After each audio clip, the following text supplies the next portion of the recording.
Hi everyone, so I wanted to come on here and share our new book by the Logan series called Two-Faced Coin, which is about no longer living through the scars of the past.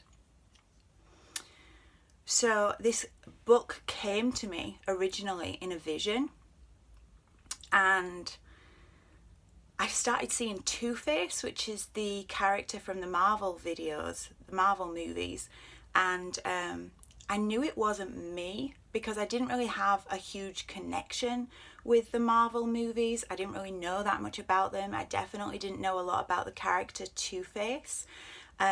So I kind of knew it was God that was speaking because it was so out of my wheelhouse that it wasn't anything I could lean on my own experience or anything like that.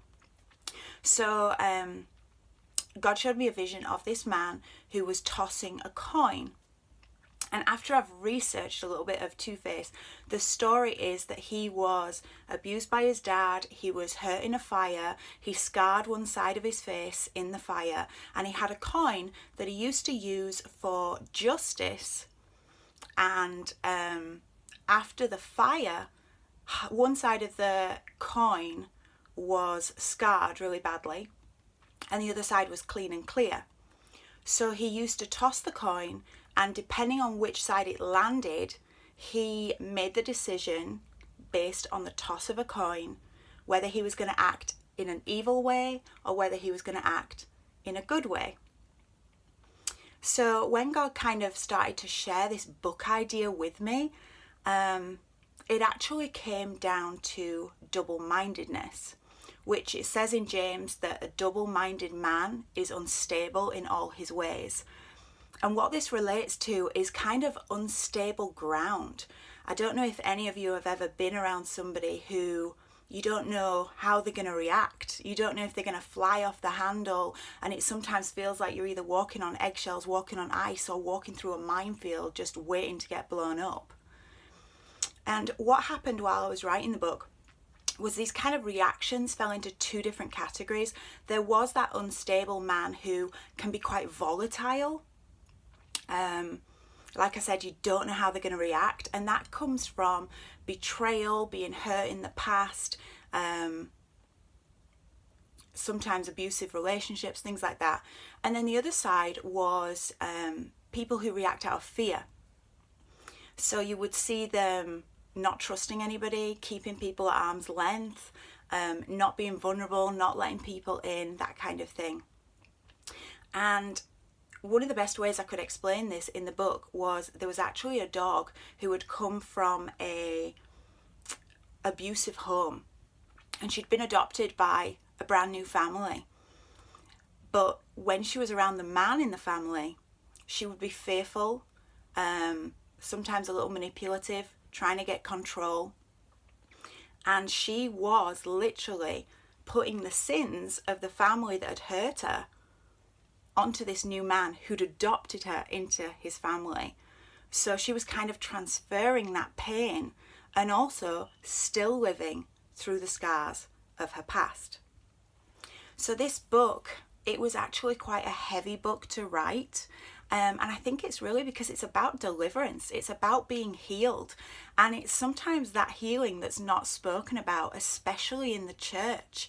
When I used to work for a ministry with young girls, aged 18 to 30, these girls at 18, 20, 30, etc. were coming into the ministry and saying, I need help. I have an issue that I need somebody to help me with. I can't do it on my own, and I need your assistance. And they were brave, brave girls. And I remember we used to walk into church together on a Sunday, and some of them would feel like everybody's looking at me. I'm really exposed because everybody knows I'm in this ministry sorting out my stuff.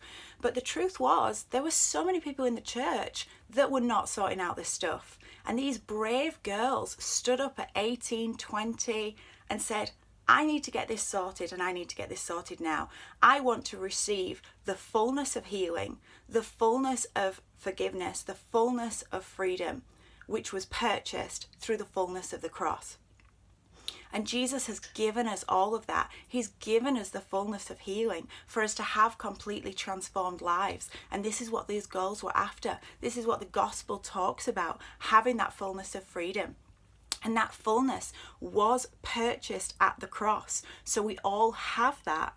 It's just whether we're going to choose to enter into that fullness, which means being vulnerable. It means coming to Jesus and saying, like, here's all my junk.